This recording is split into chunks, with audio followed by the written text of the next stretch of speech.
राधे राधे सभी को। आशा है आप सब कुशल मंगल होंगे और घर पे इस समय पढ़ रहे होंगे। आज का जो हमारा लेक्चर रहने वाला है इस मैथ्स पीवाईक्यू सीरीज़ का, वो रहने वाला है 17 सितंबर की शिफ्ट नंबर 3 के 25 क्वेश्चन, यानी कि आज हम इवनिंग शिफ्ट के 25 क्वेश्चंस लगाने वाले हैं। तो बिना देरी करे आज का ये लेक्चर स्टार्ट करते हैं। चलते हैं अपने पहले क्वेश्चन की तरफ। उससे पहले हमारा जो थीम श्लोक है उसको एक बार मन में दोहरा लेंगे।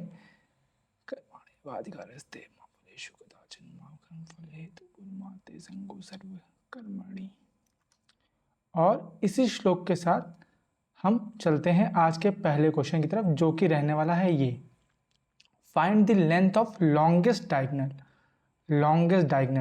Of a cuboidical box of dimension दे रखी है।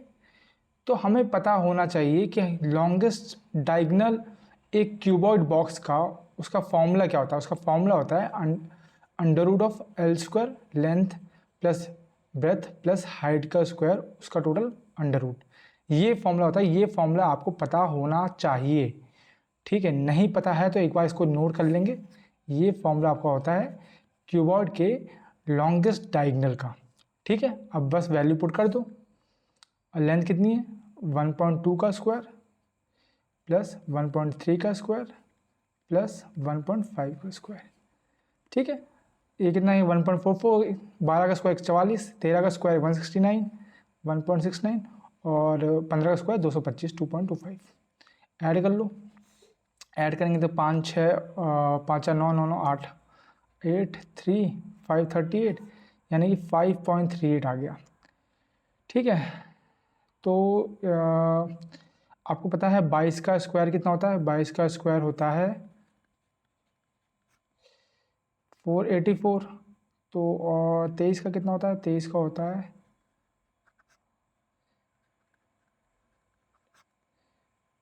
529।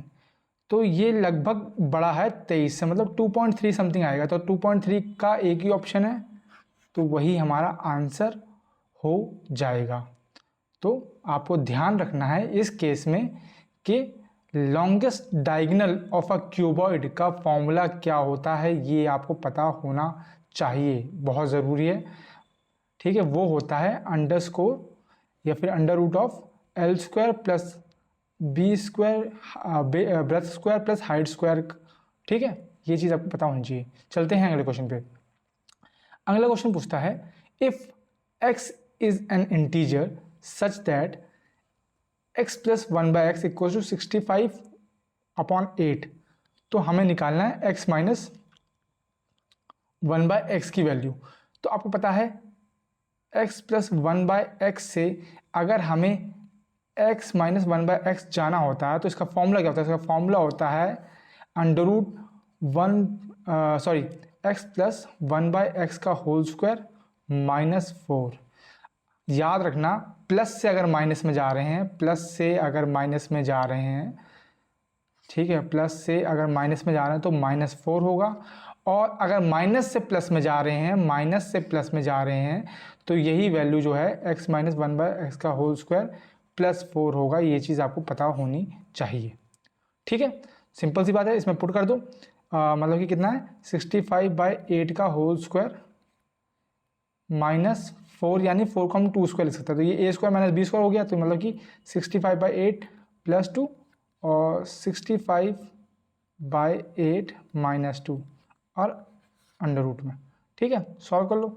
ये आएगा 81/8 और ये 65 माइनस ये आ जाएगा 49/8, ठीक है। अंडर रूट में है तो नीचे अब 81 किसका होता है 9 का होता है और ये 7 का होता है और 8 आ गया। तो ये आ गया 63/8। 63/8 कौन सा ऑप्शन है, बी ऑप्शन है हमारा। तो यही हमारा आंसर हो जाएगा, ठीक है। मैं आपको वापस बता देता हूँ एक बार, इसमें हमने कौन सा फॉर्मूला यूज़ किया था, आपको ज़्यादा कन्फ्यूजन क्रिएट ना हो। मैंने आपको बताया अगर x प्लस, ये बेसिक फॉर्मूला है, ये आपको पता होना चाहिए।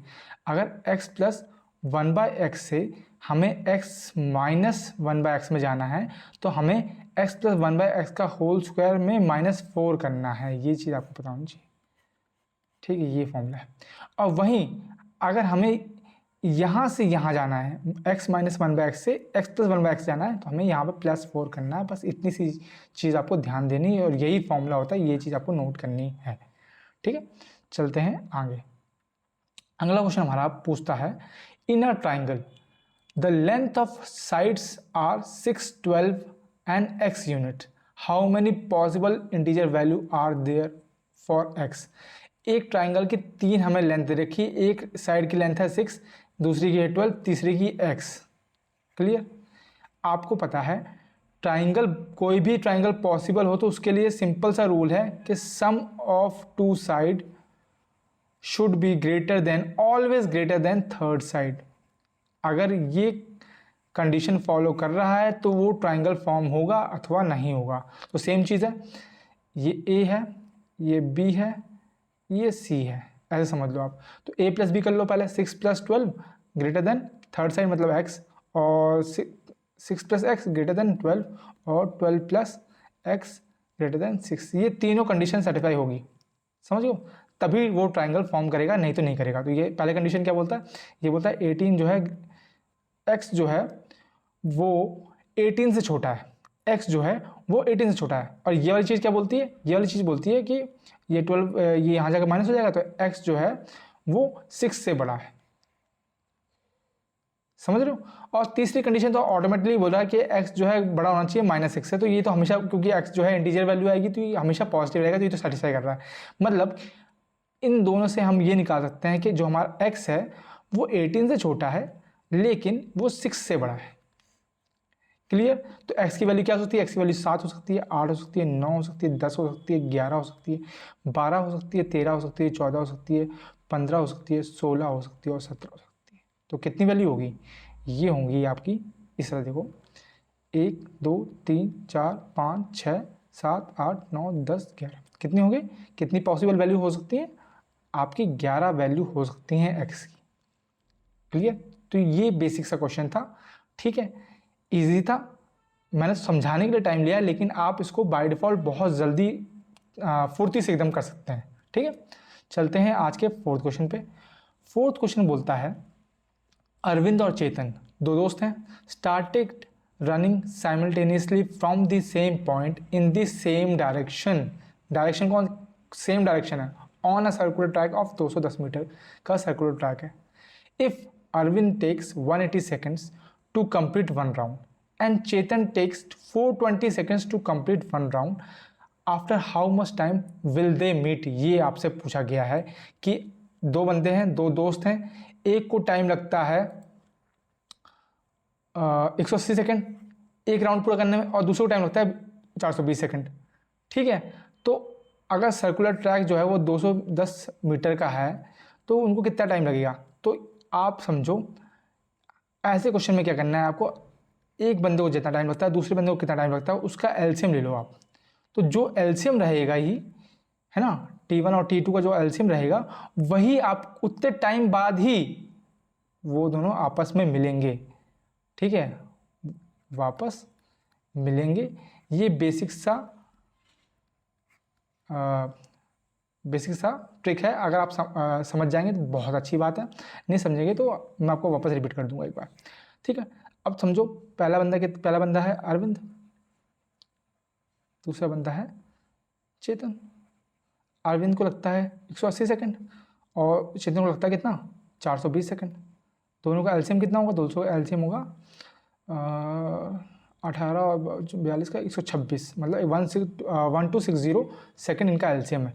मतलब कहने का क्या है, वो दोनों आपस में मिलेंगे 1260 टाइम उनको लगेगा दोनों को। अब देखो लेंथ कितनी है, लेंथ है 210 मीटर, तो 210 मीटर को अगर वो 210 का तो यूज़ ही नहीं है यहाँ पे ना, मैं तो आपको मतलब कि वो यही आपका आंसर आ गया, मैं आपको यही आपका आंसर आ गया। 1260 सेकंड बाद वो वापस मिलेंगे, यही उनसे पूछा है कि फर्स्ट टाइम स्टार्टिंग पॉइंट पर कब मिलेंगे। अब यहाँ मिनट में दे रखा है तो इसको मिनट में कर लो, 60 से डिवाइड कर लो तो ये आ जाएगा 21 मिनट्स के बाद ये लोग मिलेंगे। ठीक है, तो यहाँ पे ये जो 210 मीटर है इसका कोई यूज़ नहीं है, ये फालतू में दे रखा है। ठीक है, अगर मतलब अगर आप इस मेथड से करते हो तो ठीक है, कोई भी है, अगर यहाँ पे सपोज टाइम नहीं दिया होता तो आपको पहले टाइम निकालना पड़ता कि दोनों को कितना टाइम, मतलब पहले बंदे को कितना टाइम लग रहा है एक राउंड कंप्लीट करने में, दूसरे बंदे को कितना टाइम लग रहा है एक राउंड कंप्लीट करने में, फिर आप एलसीएम लेते। तो यहाँ पे इस चीज़ का, ये चीज़ आपको ध्यान रखनी है बेसिकली, ठीक। ऐसे क्वेश्चन आते हैं और नंबर देके जाते हैं, क्योंकि अगर आपको बेसिक पता है तो आप इस क्वेश्चन को कर ले जाओगे। चलते हैं अगले क्वेश्चन पे। अगले क्वेश्चन में हमें 3 सिटीज़ दे रखी हैं, हैदराबाद, मुंबई और बेंगलुरु। उनके स्टॉक एक्सचेंज के रेट दे रखे हैं, ठीक है। हैदराबाद का हाई ये दे रखा है, हैदराबाद का लो ये दे रखा है, मुंबई का हाई ये दे रखा है, मुंबई का लो ये दे रखा है, बेंगलुरु का हाई ये है और बेंगलुरु का लो ये है, और कंपनीज 4 दे रखी हैं ABCD। हमसे क्वेश्चन पूछा है for see the low rate of share are less than the average low rate of shares of the same company in the stock exchange rate at, ठीक है। तो फॉर सी की बात कर रहा है, तो सी के जो लो शेयर्स हैं, हैदराबाद में कितना लो है 175, इसमें कितना है 180, इसमें कितना है 185। तीनों का एवरेज निकालना, पहले तो एवरेज दिखा ना, एवरेज से कितना कम है, तो एवरेज निकालो पहले।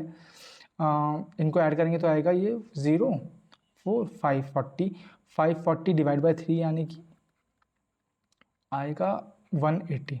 तो 180 एवरेज आ गया। अब आपसे पूछा है कि कौन सी कंपनी जो है उसके लो जो है वो उसके एवरेज से कम है। तो 180 से क्या 185 कम है? नहीं है।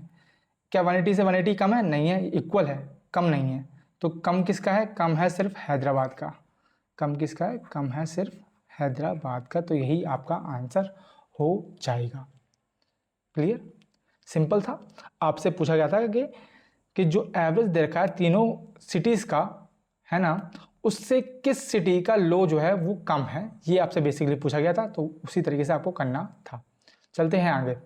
अगला क्वेश्चन बोलता है if p is a digit such that 6954p is divisible by 9 से डिविजिबल है, देन p की वैल्यू क्या है। आपको 9 का डिविजिबिलिटी टेस्ट मैंने कितनी बार कराया है, आपको पता होना चाहिए। क्या बोलता है वो बोलता है कि sum of even digits 6 5 11 plus p 11 plus p और इवन प्लेसेस 9 प्लस 4 13, इनका जो क्या बोलते हैं डिफरेंस है, वो जो आए वो 11 से डिविजिबल हो। तो भाई 11 में कितना जोड़े कि 13 से माइनस हो जाए और वो डिविजिबल हो 11 से, मतलब कि 0 लेके आना बेसिकली आपको। 0 जो है 11 से डिविजिबल होगा, ठीक है। तो 11 में कितना जोड़े? तो 11 में 2 जोड़ें। अगर 2 जोड़ेंगे तो ये भी 13 हो जाएगा, 13 माइनस 13 कितना हो जाएगा? 0 हो जाएगा। ये 11 से डिविजिबल हो जाएगा। तो बेसिकली ये, और मैंने आपको बता रखा है पहले भी कि डिविजिबिलिटी टेस्ट आपको याद करना है, बार बार ये पूछता है, बहुत इंपॉर्टेंट है, ठीक है। एटलीस्ट आपको 7 9 और 11 का पता होना चाहिए। इन तीनों का बेसिकली आपको पता होना चाहिए, ये तीनों बार बार पूछे जाते हैं, ठीक है। इस चीज़ का ध्यान रखना है आपको। चलते हैं अगले क्वेश्चन पे। अगला क्वेश्चन पूछता है in a bank 6% is interest is given on a deposited amount. The bank then invests the money in the stock market and is able to earn 30,000 for every 3 lakh rupees. How much money is the bank earning finally if the total amount deposited in the bank is 60 lakh? कहने का मतलब क्या है कि bank जो है पैसा जमा करने पे आपको 6% ब्याज देता है, ठीक है। आपने मान लो कुछ 100 रुपये जमा किया तो 100 रुपये वो 6 रुपये आपको ब्याज देता है। पर बैंक क्या करता है, बैंक उस पैसे को स्टॉक मार्केट में लगा देता है और हर 3 लाख रुपए पे वो 30,000 रुपये कमाता है। उसने बोला कि मान लो कि बैंक में 60 लाख रुपए जमा है, ठीक है। तो कितना बैंक ने अर्न किया होगा, ठीक है। देखो सिंपल सी बात क्या है, बैंक कितना अर्न करेगा, पहले बैंक जो स्टॉक मार्केट में जितना अर्न किया उसमें से आपको जो पैसा निकाल के दे देगा। मतलब कि मान लो 100 रुपये थे, 100 रुपये आपने जमा किए, बैंक आपको दे रहा है 6% रेट से, लेकिन बैंक ने स्टॉक मार्केट में खर्च लगाया और उसने कमाया 10% प्रॉफिट कमाया। तो उसका एक्चुअल प्रॉफिट कितना है? उसका एक्चुअल प्रॉफिट तो 4% का है ना मेरे भाई। आपको पैसा वापस करने के बाद कितना प्रॉफिट है? उसको 4% का प्रॉफिट है। तो वही क्वेश्चन यहाँ पे पूछा गया है बेसिकली, ठीक है। आपसे यही पूछा गया है कि उसका प्रॉफिट कितना है बैंक का। तो सिंपल सी बात है, पहली बात हम ये निकालेंगे कि बैंक आपको कितना देने वाला है 60,000 में से, ठीक है। तो बैंक आपको देने वाला है 60 लाख में से कितना देगा, 6% ब्याज लगाएगा, ठीक है। तो कितना देगा, ये आपको देगा 36 लाख, 1 2 3 4, 3,60,000, सॉरी 3,60,000 आपको देगा, ठीक है। अब देखो, अगर 3 लाख पे बैंक 30,000 कमा रहा है तो 60 लाख पर कितना कमाएगा, सिंपल सी बात है, 60 लाख पर कितना कमाएगा, ये इसका कितना है, ये इसका 20 गुना है ना, तो इसको भी 20 गुना कर दो तो कितना कमाएगा, ये कमाएगा 6 लाख रुपए। क्लियर, मैंने आपको नॉर्मल ये मैंने बेसिक लैंग्वेज में समझाया कि भाई है ना, आप इसको फिर उसका रेट निकालो, फिर उसको सॉल्व करो, उसको कोई जरूरत नहीं है। सिंपल सी बात समझो कि 3 लाख पे वो 30,000 रुपये कमा रहा है, तो 60 लाख पर कितना कमाएगा, तो देखो ये अमाउंट कितना हो गया, 20 गुना हो गया, तो भाई इंटरेस्ट भी 20 गुना हो जाएगा, तो इंटरेस्ट भी 20 गुना होगा, 6 लाख रुपये कमा रहा है, 6 लाख रुपये वो कमा रहा है। 3 लाख रुपये, 3 लाख और 60,000 वो जो है जिससे जो कस्टमर है उसको वापस कर रहा है, तो एक्चुअल में कितना कमा रहा है, एक्चुअल में कमा रहा है 2,40,000 रुपये, 2,40,000। सी ऑप्शन आपका आंसर हो जाएगा। आशा है आपको ये समझ में आया होगा। एक बार मैं वापस समझा देता हूँ। एज ये जो नॉर्मल इकोनॉमी है, जिस तरह से बैंक वर्किंग करता है, वही चीज़ पूछी गई है कि अगर सपोज बैंक में आप अमाउंट डिपॉजिट करते हैं तो आपको 6% इंटरेस्ट मिलता है 1 साल का। लेकिन बैंक क्या करता है, बैंक वो जो आपने पैसा डिपॉजिट किया उसको स्टॉक मार्केट में लाया था और हर 3 लाख पे वो 30,000 रुपये कमाता है। तो मान लो कि बैंक में आपने जमा कराए 60 लाख रुपए, 60 लाख रुपए जमा किए, तो बैंक को एक्चुअल फायदा कितना है, तो भाई देखो 60 लाख में से 6% तो आपको देगा, 6% के हिसाब से मतलब कितना है, 3,60,000 रुपये आपको देगा, इतना उसने दे दिया आपको। और उसने कितना कमाया, उसने खुद कितना कमाया स्टॉक मार्केट में डाल के, उसने कमाया 6 लाख रुपए, 6 लाख रुपए उसने कमाया, 3,60,000 उसने आपको दे दी, तो एक्चुअल में उसने कितना कमाया, एक्चुअल में कमाया उसने 2,40,000 रुपये। बस यही आंसर था, ठीक है। चलते हैं आगे अगले क्वेश्चन पे।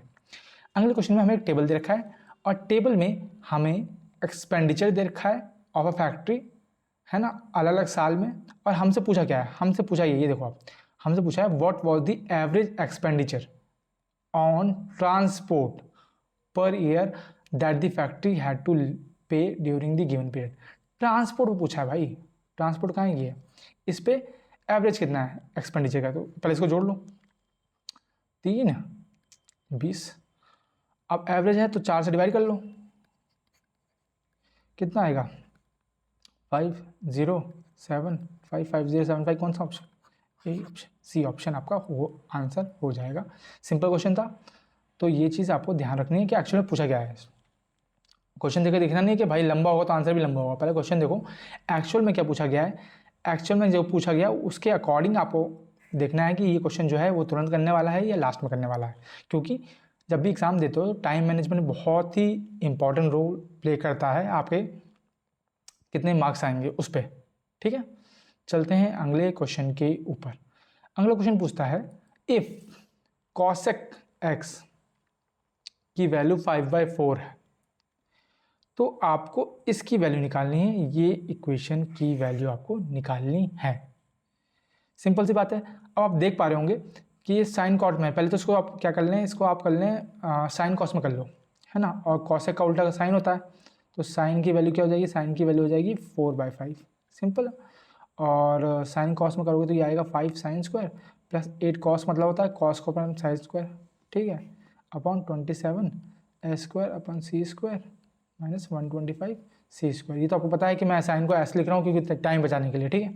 अब देखो साइन की वैल्यू 4/5 तो कॉस की कितनी हो जाएगी, कॉस की हो जाएगी √1 माइनस साइन स्क्वायर, यानी कि √1 माइनस 4/5 का होल स्क्वायर, यानी कि 16, 25 माइनस 16 मतलब 9/25, यानी कि 3/5 आपका कॉस की वैल्यू आ जाएगी। बस आपको साइन की वैल्यू मिल गई, आपको कॉस की वैल्यू मिल गई, आपको साइन की वैल्यू मिल गई, कॉस की पुट कर दो यहाँ पे, तो 5 साइन का मतलब 4/5 का स्क्वायर मतलब 16/25 प्लस 8 इंटू 9/25 अपॉन 16/25, ठीक, अपॉन 27 इंटू 16/25 और कॉस स्क्वायर मतलब कि 9/25 माइनस 125 साइन मतलब कॉस मतलब 9/25।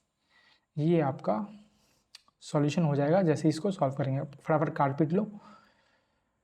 ठीक, पंचे और 25 से 25 कट गया, 8 से ये कट गया, दूनी आ गया और 25 से 25 यहाँ कट गया, 9 तिया कट गया और ये पंचे कट गया। तो क्या बचा अब आपको बचा ऊपर यहाँ बचा 16/5 और प्लस 9/2 बचा, 16/5 और 9/2 बचा। ठीक, अपॉन 3 × 16 माइनस 5 × 9। तो सॉल्व कर लो, ये आएगा 32 प्लस 45, एलसीएम कितना आएगा, एलसीएम 10 आएगा, अपॉन 48, 16 दिया 48 माइनस 5 90 45, तो ये आ गया 70/10 अपॉन 3 आ गया, यानी कि आपका आंसर आ गया 70/30। 70/30 कौन सा है, ऑप्शन नंबर बी आपका आंसर हो जाएगा। ठीक है, ये मैंने आराम से किया है समझाने के लिए, लेकिन अगर आप कैलकुलेशन इतनी फास्ट नहीं है आपको, मतलब कि देखो 40-50 का ही सम करना है, ज़्यादा मतलब वैल्यू ये नहीं कि 1000 2000 या समथिंग कुछ वैल्यूज़ का सम करना है, छोटी वैल्यूज़ का सम करना है, तो ये आप इजीली कर सकते हैं और फिर काटने पीटने में इतना टाइम लगता नहीं है। ठीक है, तो ये क्वेश्चन भी आप इजीली कर सकते थे बिना क्वेश्चन को गलत किए। ठीक है, चलते हैं आगे। सिंपल क्या है, जब भी ऐसा आपको टर्म दिखे तो सिंपल सी बात है, उसको साइन या कॉस में कन्वर्ट कर लो, सबसे इजी यही रहता है, क्योंकि साइन कॉस के फॉर्मूले हर किसी को याद रहते हैं और बेसिक से करना इजी है, रदर देन आप फॉर्मूला सोचोगे कि भाई tan स्क्वायर और कॉस स्क्वायर से रिलेटेड क्या फॉर्मूला है ना, वो चीज़ ठीक नहीं है, थोड़ा टाइम कंज्यूमिंग है। जिसको आता है भाई उसके लिए तो ईजी है, जिसको नहीं आता उसको फिर क्या। क्वेश्चन देखते हैं अगला। 42 लीटर्स ऑफ मिल्क एट 25 रुपये पर litre is mix with 28 litre of milk eight 40 पर लीटर, फाइंड द एवरेज। ये सिंपल सा क्वेश्चन है। ठीक है, 42 लीटर दूध है 25 रुपये पर लीटर की कीमत से और 28 लीटर दूध है 40 रुपये पर की कीमत से। तो भाई देखो इन दोनों का 28 लीटर दूध की कीमत कितनी होगी, तो 28 × 40 होगी, और 42 लीटर दूध की कीमत कितनी होगी, 42 × 25 होगी। भाई जोड़ दो, 42 × 25 प्लस 28 × 40, और टोटल दूध कितना है, टोटल दूध है 42 प्लस 28 70, 7 से काट लो, 7 छक्के ये 4, यहाँ 10 बचा, तो 6 25 जा 150 और 4 चौको 16 160 अपॉन 10, यानी कि 310 अपॉन 10 यानी कि 10, 31 आपका आंसर हो जाएगा। ठीक है, बस आप कंफ्यूज यहाँ पे नहीं होना। आपने सोचा होगा कि एक नंबर से मैंने 2 नंबर कैसे काट दिया, भाई सिंपल सी बात है, यहाँ से 7 कॉमन लोगे आप, है ना, तो दोनों में से कॉमन आएगा ना मेरे दोस्त, तो दोनों में से कॉमन लेने से अच्छा है कॉमन बाहर लिखो, फिर अगला इक्वेशन मैंने सोचा मैंने यहीं पे काट दिया आपको। सिंपल सी बात ही ऐसी है, कहने का मतलब मैं यहाँ पे लिख देता हूँ। अगर मैं इसमें से 7 कॉमन ले लेता तो यहाँ पर 6 25 प्लस 4 × 40 बचता और फिर अपॉन नीचे 70 होता। अब मैं 7 से ही फिर यहाँ काटता तो ये 10 आता, बात वही थी ना भाई। तो यही चीज़ मैंने यहाँ पे करी है, ये चीज़ आपको ध्यान रखनी है, कंफ्यूज नहीं होना। ठीक है, चलते हैं आगे। In a triangle A B C D is the mid point of B C if D L perpendicular to A B and D M perpendicular A C such that D L equals to D M. आपको मैं थोड़ा डायग्रामेट के तरीके से समझाता हूँ। ये triangle मान लो, ये ट्राइंगल है आपका ए बी सी, ए बी सी और डी मिड पॉइंट है, डी मान लो मिड पॉइंट है, मतलब ये जो है इसके इक्वल है। क्लियर, लाइन खींच देते हैं। आपसे बोला गया है D L perpendicular to A B भी परपेंडिकुलर है, डी एल जो है ए बी परपेंडिकुलर है, ये 90 ये भी 90, और ये क्या है डी एल है, और डी एम जो है वो ए सी परपेंडिकुलर है। ठीक है, आपसे पूछा गया है और डी एल जो है इक्वल है, डी एल इक्वल है डी एम के। बहुत अच्छी बात है। अब आपसे पूछा गया कि कौन सा ट्राइंगल पे फॉर्म हो रहा है, तो सिंपल सी बात देखो, अगर हम इस ट्रायंगल की बात करें, इस ट्रायंगल की बात करें और इससे बात करें, तो देखो ये राइट एंगल हो गया, ये साइड होगी, है ना, ये राइट एंगल के इक्वल है और ये साइड किसके इक्वल है और ये साइड कॉमन है, तो ये दोनों ट्रायंगल कॉन्ग्रुएंट हो गए, कॉन्ग्रुएंट हो गए ना मेरे भाई। सेम चीज़ ये देखो, सेम चीज़ आप, मैं दूसरे इस कलर से समझाता हूँ। ये ट्रायंगल देखो, ये ट्रायंगल देखो और ये ट्रायंगल देखो, ये 90 डिग्री है, 90 डिग्री इस 90 डिग्री के इक्वल है, ये साइड इसके इक्वल है और ये वाली साइड इसके इक्वल है, तो मतलब कि ये भी कॉन्ग्रुएंट हो गए, किससे, दोनों जो हैं वो RHS से कॉन्ग्रुएंट हो गए, ये भी RHS, ये भी RHS, राइट एंगल, हाइपोटेन्यूज और साइड। ठीक है, अगर ये दोनों आपस में कॉन्ग्रुएंट हो गए, ये दोनों आपस में कॉन्ग्रुएंट हो गए, तो मतलब ये साइड भी इसके इक्वल होगी और ये साइड भी इसके इक्वल होगी। ठीक है, फिर इन दोनों जोड़ दो तो मतलब कि ये पूरी साइड जो है, ये पूरी साइड जो है वो इसके इक्वल होगी। क्लियर, और ये साइड इसके इक्वल तो है ही, तो मतलब दो साइड ऑटोमेटिकली इक्वल होगी, तो मतलब कौन सा ट्रायंगल बन गया, ये बन गया आपका आइसोसेलेस ट्रायंगल। ठीक है, समझ में आया, नहीं समझ में आया तो मैं एक बार फिर से बेसिक्स से समझा देता हूँ आपको, मैं लिख के समझा देता हूँ ताकि आपको और आसानी से दिक्कत ही खत्म हो जाए आपकी।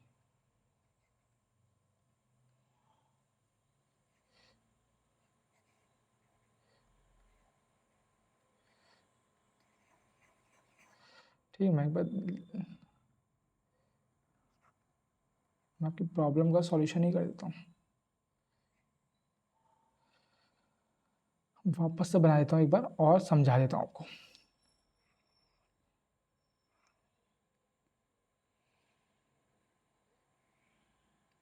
ठीक,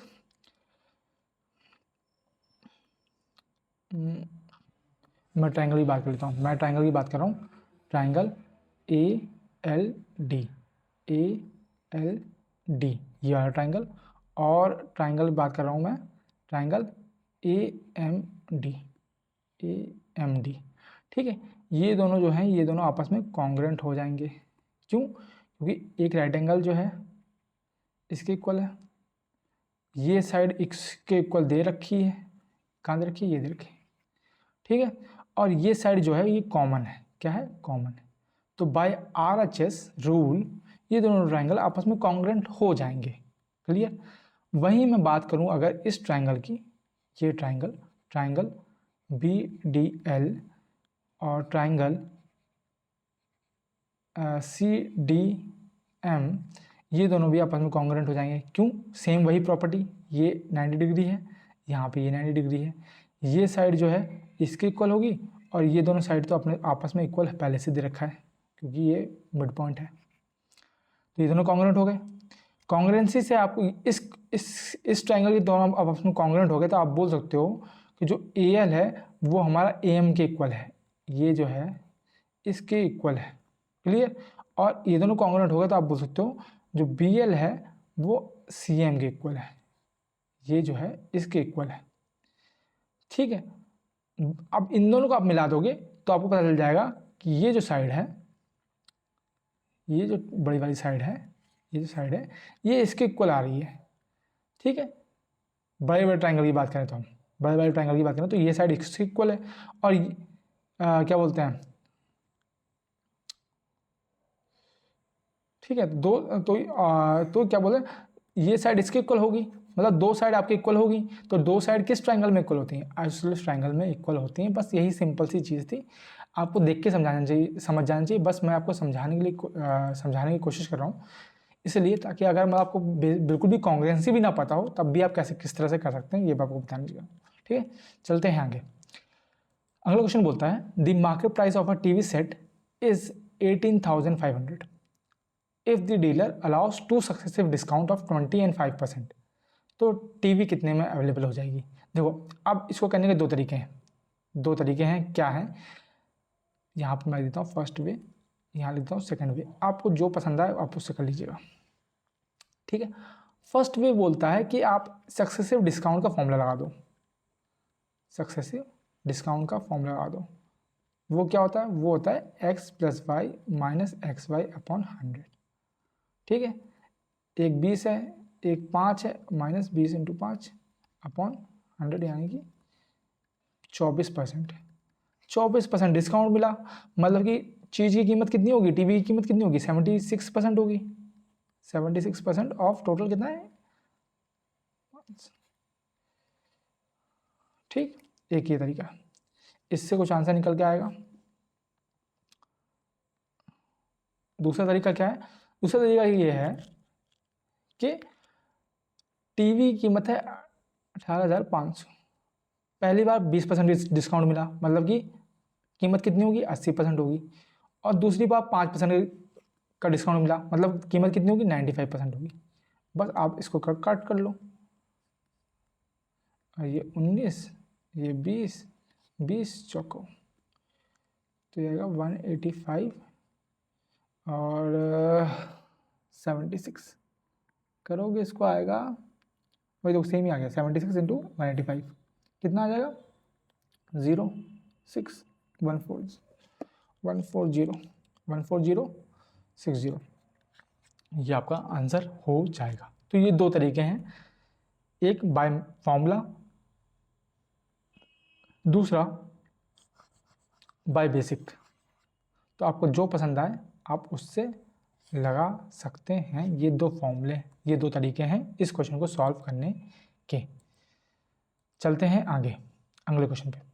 अगला क्वेश्चन बोलता है if Ajay spend 62 2/3% of his income. 62 पहली बात तो 62 2/3% कितना होता है, ये होता है त्रिका 198 प्लस 200/3 200/3%, यानी कि 200 3 इंटू 100 यानी कि 2/3, ठीक। ये हो जाएगा फ्रैक्शन में देखा जाए तो। उसने बोला कि इतनी ये एक्सपेंस जो है ये मतलब इतना खर्चा कर देता है वो अपनी इनकम का।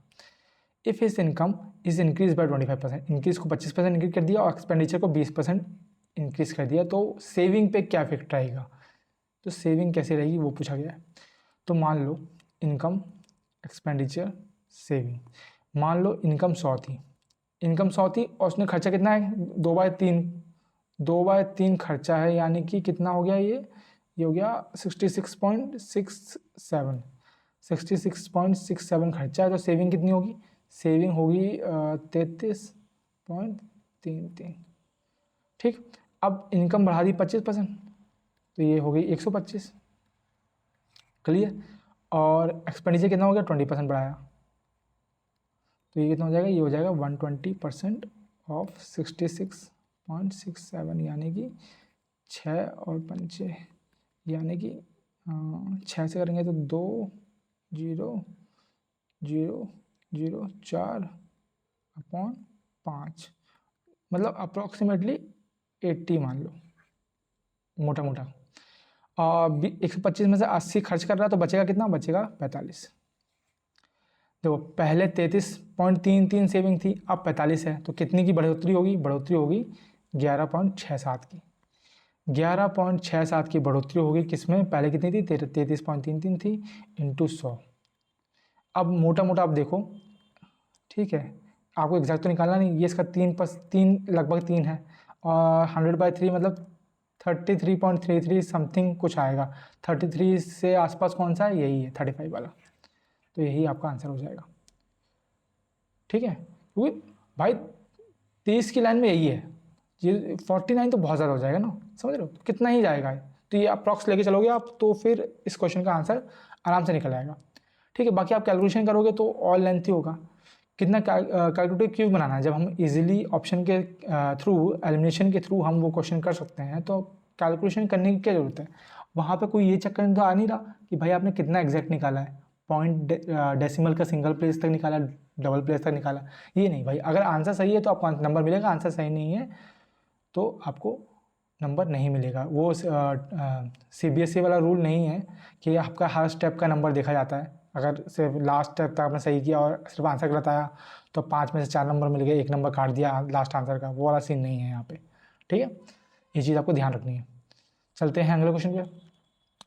अगला क्वेश्चन बोलता है a function of 2 variable varies directly with x and inversely with y। एक फंक्शन है, ठीक है, वो डायरेक्टली प्रोपोर्शनल है x से, और एक वही फंक्शन जो है वो डायरेक्टली प्रोपोर्शनल, इनडायरेक्टली प्रोपोर्शनल है y से। तो इसको जब सॉल्व करते हैं आपको पता है बीच में कॉन्स्टेंट आता है, तो ये फंक्शन ऑफ एक्स क्या हो जाएगा, एक कॉन्स्टेंट मान लो, कॉन्स्टेंट हमने ये मान लिया, और सेम इस केस में वाई के केस में क्या हो जाएगा, ये हो जाएगा बी बाय वाई, इसमें हमने कॉन्स्टेंट ये मान लिया। क्लियर। अब उसने बोला है कि determine the value when X equals to 5 और वाई इक्वल्स टू 3 है, ये हमें डिटरमाइन करना है, ये हमें निकालना है। और बोला गया कि गिवन दैट एक्स अगर 0 है, वाई अगर 1 है, तो एफ जो फंक्शन है वो 15 आएगा। सिंपल सी बात है। पहली बात तो दोनों को जोड़ लो, है ना, तो एफ जो फंक्शन है कॉमन क्या आएगा, वो आएगा A X plus B by Y. Clear. अब पहली सिचुएशन के हिसाब से पुट कर लो वैल्यू को, एक्स कितना 0, वाई कितना 1, तो एक्स 0 हो गया और बी अपॉन 1 हो गया, वो फंक्शन कितना हो गया, फंक्शन हो गया 15, तो 15 हो गया, तो ये 0 हो गया, तो बी की वैल्यू कितनी आ गई, बी की वैल्यू 15 आ गई। ठीक है। दूसरे केस में देखो एक्स 1 है, वाई 15 है, एफ 2 है, तो एक्स जो है 1 है और वाई जो है वो 15 है और फंक्शन जो है वो 2 है।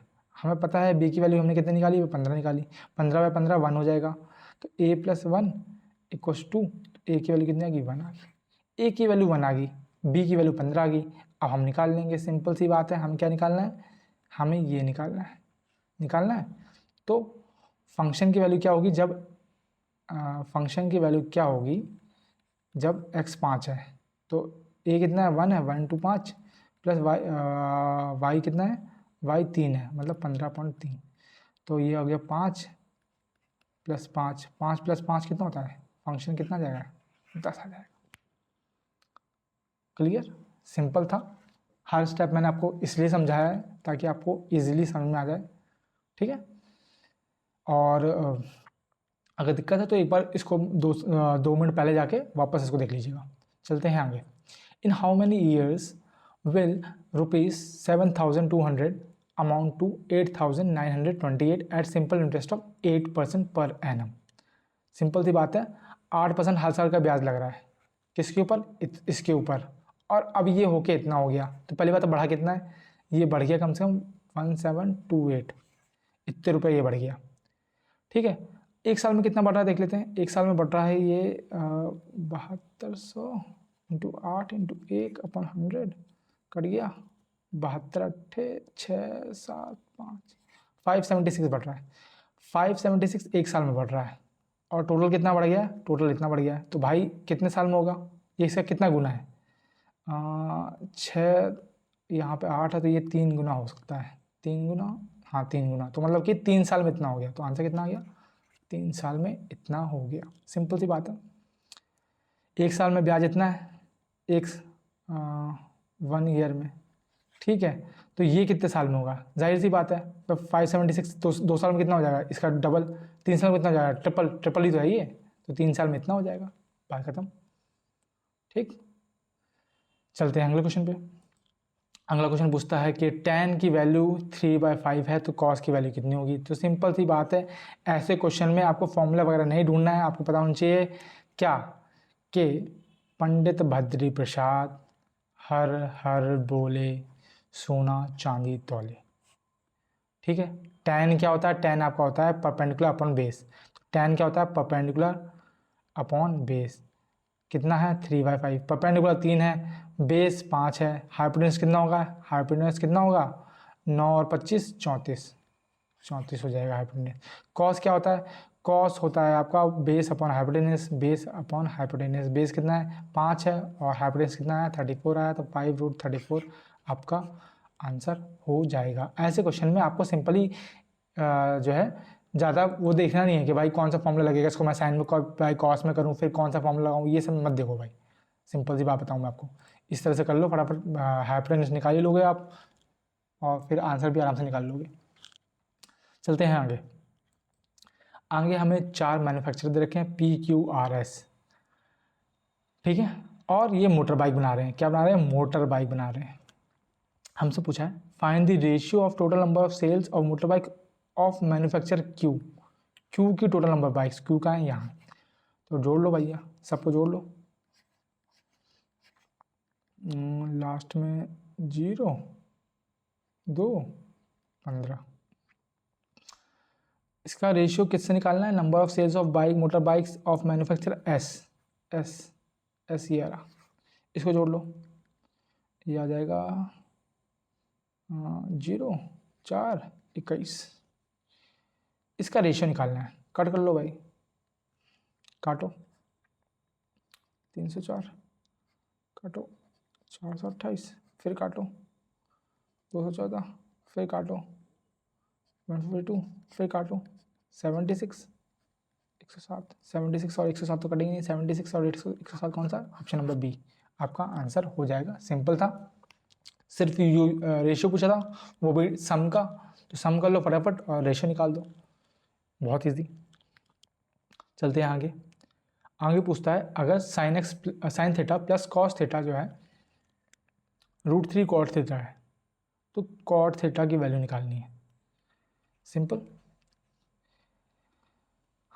आपको पता है क्या कि कॉट थीटा क्या होता है? कॉट थीटा होता है कॉस अपॉन साइन, तो हमें पे साइन और कॉस की वैल्यू चाहिए कि नहीं चाहिए? सिंपल सी बात है।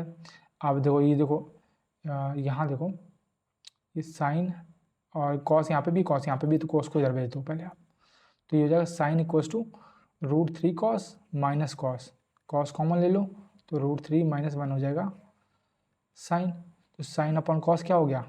√3 - 1, तो कॉस अपॉन साइन क्या हो जाएगा? ये हो जाएगा 1 अपॉन √3 - 1। इसको वो कर दो, तो √3 + 1 और ए स्क्वायर ए माइनस बी, ए प्लस बी क्या होता है? A² - b मतलब 3 - 1 यानी कि 2, तो √3 + 1 अपॉन 2। कौन सा ऑप्शन है? Option number B. Clear, easy था, गो विद द फ्लो। ठीक है, जैसे जैसे बोलता गया वैसे वैसे हम करते गए और हमें आंसर मिल गया। आते हैं 20th क्वेश्चन पे। 20th क्वेश्चन सिंप्लीफाई है और नंबर भी आपको दिख रहे होंगे कितने इजी दे रखे हैं, 7 6 4 9 ये दे रखे हैं, लेकिन ध्यान क्या देना है?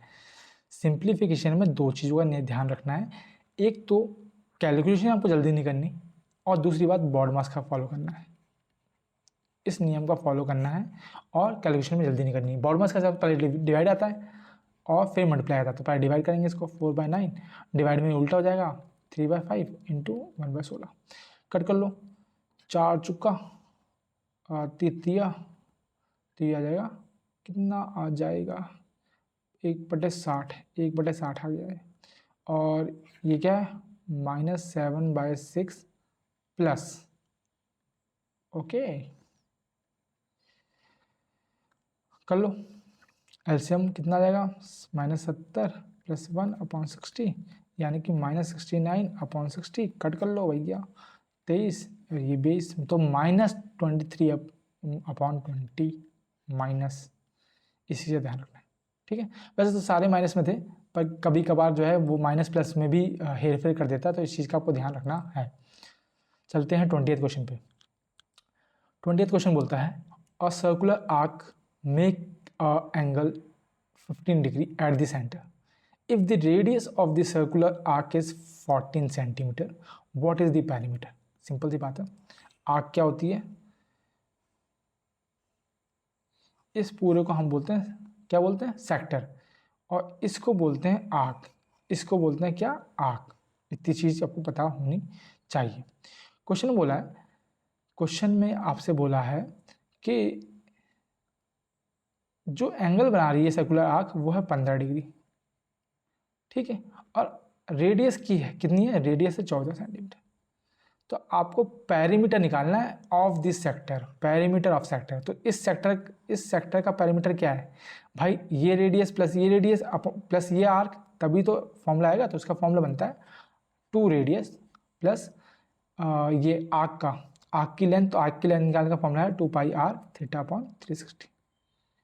ये आर्क लेंथ का फॉर्मूला है, ये भी चीज़ आपको पता होनी चाहिए। और ये जो पूरा है ये पेरीमीटर ऑफ सेक्टर है, ऑफ सेक्टर, ये चीज़ भी आपको पता होनी चाहिए, जिसमें 2 बार रेडियस को प्लस करना है, 2 बार रेडियस को, एक ये वाली रेडियस, एक ये वाली रेडियस। क्लियर? तो 2 × 14 प्लस 2 × पाई के वैल्यू 3.14 लेनी है, इंटू 14 × 15/360। ठीक है, कट कर लो। 15, 15 दूनी 24, 12, 6 और 7, ये आ गया 28 प्लस 7 8 9 1 2 पॉइंट अपॉन 6 डिवाइड कर लो। तो 6 तिया मतलब 28 प्लस 3 पॉइंट समथिंग मतलब 31 पॉइंट समथिंग। 31 वाला एक ही ऑप्शन है, दिख रहा है आपको? 31 वाला एक ही ऑप्शन है, तो यही हमारा आंसर हो जाएगा। आगे कैलकुलेशन करने की ज़रूरत नहीं है। तो इस चीज़ में आपको ये समझ में आ गया होगा कि पेरीमीटर ऑफ सेक्टर कैसे निकालते हैं। पेरीमीटर ऑफ सेक्टर का जो सिंपल है वो ये रेडियस प्लस ये रेडियस प्लस ये वाली आर्क, ठीक है। इससे आप पेरीमीटर निकाल सकते हैं बड़ी आसानी से, ठीक है। साथ साथ फॉर्मूला मैंने बता दिया आपको, 2 बार रेडियस और आर्क की लेंथ। आर्क की लेंथ का फॉर्मूला ये वाला होता है, तो इन दोनों को जब प्लस कर देंगे तो आपको पेरीमीटर ऑफ सेक्टर मिल जाएगा बड़ी आसानी से, ठीक है। चलते हैं आगे अगले क्वेश्चन की तरफ। अगला क्वेश्चन पूछता है when function of m equals to m5 plus 5m की power 4 minus 3m plus 7 is divided by m minus 2 then remainder is, तो रिमाइंडर पूछा है तो जाहिर सी बात है m माइनस 2 फैक्टर है, मतलब m की वैल्यू हम 2 पुट कर सकते हैं, सिंपल सी बात इतना समझो। तो m की वैल्यू 2 पुट इसमें कर दो, तो 2 की पावर 5 प्लस 5 इंटू 2 की पावर 4 माइनस 3 इंटू 2 प्लस 7, 2 की पावर 5 मतलब 32 और 5 इंटू 2 के पास 4 मतलब 16 माइनस 6 प्लस 7 32 प्लस 80 प्लस 1 आ गया, ये आ गया 3 1 1 3, तो 1 1 3 यही हमारा रिमाइंडर हो जाएगा। तो ऐसे क्वेश्चन में आपको बस इतना सा ज़्यादा दिमाग नहीं लगाना है, जो आपका फैक्टर है उसी का बस रूट निकाल लो और सॉल्व कर दो, ठीक है। चलते हैं आगे। 20th क्वेश्चन बोलता है there are Y yellow marbles, कितनी मार्बल्स हैं? वाई येलो वाली, और ब्लू मार्बल्स हैं ब्लू पी। बोला गया है कि 80% of the yellow marbles were added to 24% of blue marbles and the total was 30। तो यहाँ समझो 18% ऑफ येलो मार्बल, येलो कितनी है? 12 वाई, और 24% ऑफ ब्लू मार्बल्स में जब हम ऐड करेंगे तो इनका टोटल कितना है? 30 टोटल है। टोटल कितना है? 30। आगे पढ़ते हैं। 3 times the number of yellow marble exceed 2 times the number of blue marbles by 200। क्या मतलब है? 3 times येलो मार्बल्स, ठीक है, exceed 2 times blue marble by 200। 2 equation हमारे पास बन गई है ना, बेहतरीन। सॉल्व कर लेंगे फटाफट। यह आ जाएगा 18y plus 24b equals to 3000, है ना, और 3 से कट कर लो, यह आ जाएगा 6 और 8, है ना, 6y plus 8b equals to 1000 आ गया। अब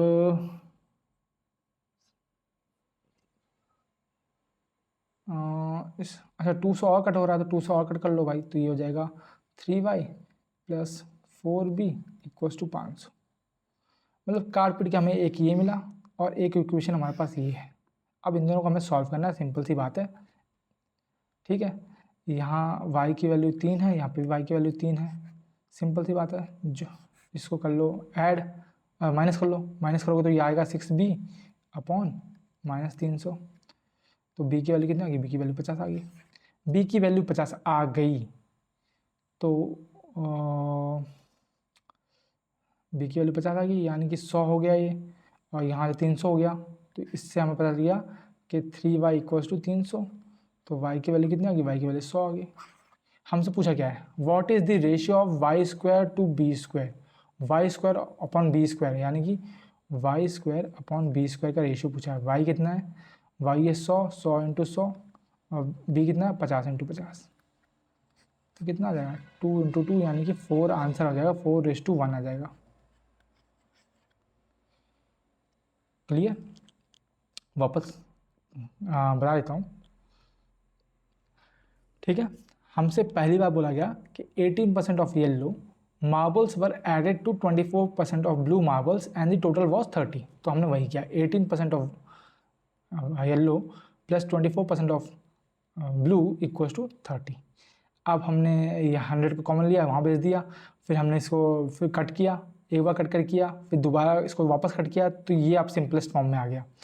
और दूसरी क्वेश्चन क्या बोलती है, दूसरी क्वेश्चन बोलती है 3 times the number of yellow marbles exceed 2 times the number of blue marbles by 200। तो 3 टाइम्स येलो मार्बल्स, एक्सीड मतलब माइनस, -2b इक्वल्स टू 200। ये हमारे पास दूसरी क्वेश्चन आ गया। हमने इसको सॉल्व किया, बी की वैल्यू में 50 आई, बी की वैल्यू हमने इसमें पुट करी तो वाई हमें 100 मिला।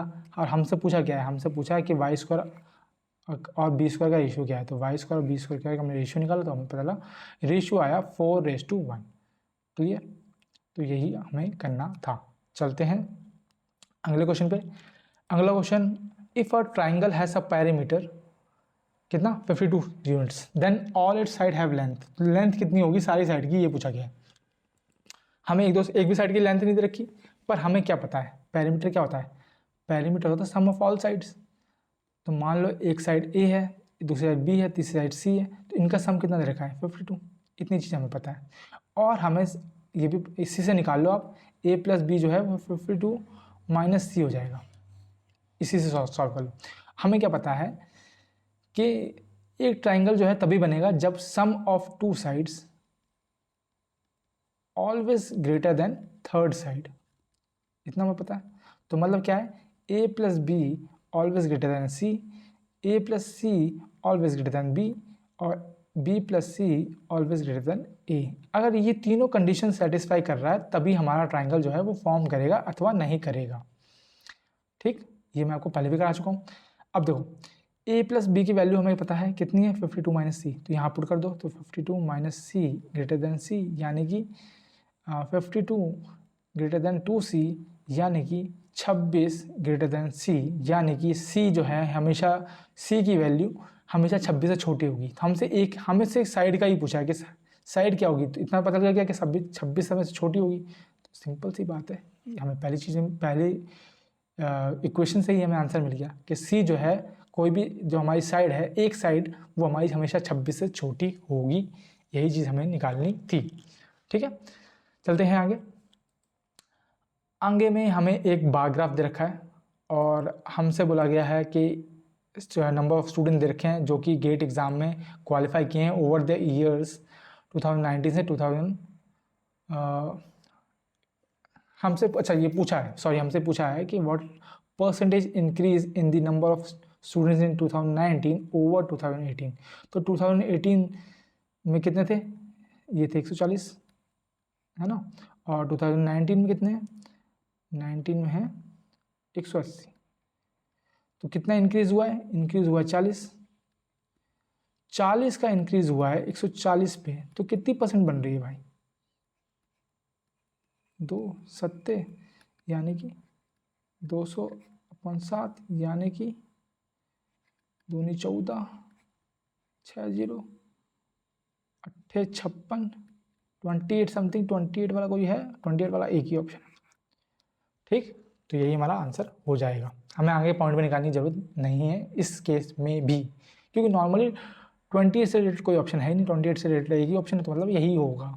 ठीक है, चलते हैं आगे आज के लास्ट क्वेश्चन पे। आज का लास्ट क्वेश्चन जो है वो पाइप्स एंड सिस्टर्न वाला है। हमसे बोला गया है कि 2 पाइप हैं जो जो 12 घंटे और 18 घंटे में फिल करते हैं। मतलब कि एक पाइप जो है 12 घंटे लगाता है, दूसरा पाइप जो है 18 घंटे लगाता है। जो तीसरा पाइप है वो खाली करता है, ये दगाबाज है, ये खाली करता है 8 घंटे में। पहले 2 पाइप भरते रहेंगे और तीसरा पाइप खाली करता रहेगा। तो उनसे पूछा है कि अगर तीनों पाइप को साथ में खोल दिया जाए तो कितने देर में पानी भरेगा। तो मान लो एक P है, एक Q है, एक R है। P भी भरता है, Q भी भरता है, R जो है वो खाली करता है। R है हरामी। P भरता है 12 घंटे में, ये भरता है 18 घंटे में, ये भरता है 8 घंटे में। एलसीएम ले लो, एलसीएम लेंगे तो 72 आएगा। एफिशिएंसी निकालेंगे तो इसकी 6 आएगी, इसकी 4 आएगी, इसकी 9 आएगी। ठीक है, अब देखो सिंपल सी बात देखना, ये दोनों भरते हैं साथ में तो प्लस होंगे, 10 आएगा, और ये साला खाली करता है। तो 10 में से 9 खाली करेगा, 10 भरेंगे 9 खाली करेगा, तो कितना बचेगा टोटल टोटल बचेगा 1, मतलब कि 1 की एफिशिएंसी से भरना है, 72 वर्क करना है, तो कितने घंटे लगेंगे भैया? सिंपल सी बात है, 72 घंटे ही लगेंगे। तो यही हमारा आंसर था, सिंपल था। बस ध्यान क्या देना था? ध्यान ये देना था कि जो खाली करता है उसकी एफिशिएंसी को माइनस करना होता है, बस इस चीज़ का हमें ध्यान देना था, और इसमें कुछ इंपॉर्टेंट नहीं था। तो आशा है आपको ये क्लास जो है वो बहुत हेल्पफुल लगी होगी और बहुत इजी तरीके से आपने क्वेश्चन करना सीखा होगा, और आगे भी सिखाता रहूँगा मैं इसी तरीके से। मैं किस तरह से क्वेश्चन को अप्रोच करता हूँ, कौन सी चीज़ों को मैं इस्तेमाल करता हूँ, कौन से ट्रिक्स या शॉर्टकट या कुछ भी कह लो आप, जो आपको लगे, बेसिक मेथड कुछ भी कह लो, है ना, किस चीज़ का प्रयोग करता हूँ, वो सब मैं आपको अपने सेशन के दौरान बताता रहता हूँ। तो अगर किसी भी बच्चे को मेरा कोई भी क्वेश्चन और बेटर और एफिशिएंट वे में करना आता है, तो आप उस क्वेश्चन के साथ वो सॉल्यूशन लिख सकते हैं, ताकि अगर वो सॉल्यूशन मतलब कि सारे क्वेश्चन में बैठ रहा होगा उसी टाइप के क्वेश्चन में, तो वो क्वेश्चन को मैं सभी के साथ शेयर करने की कोशिश करूँगा, जिससे सभी जो हैं आगे बढ़ पाएंगे, है ना। और मुझे भी एक नया मेथड पता चल जाएगा कि भाई इस क्वेश्चन को और एफिशिएंट वे में हम कर सकते हैं। तो लास्ट तक बने रहने के लिए बहुत बहुत धन्यवाद, and thank you so much. और मिलते हैं अगले लेक्चर में, तब तक के लिए राधे राधे सभी को।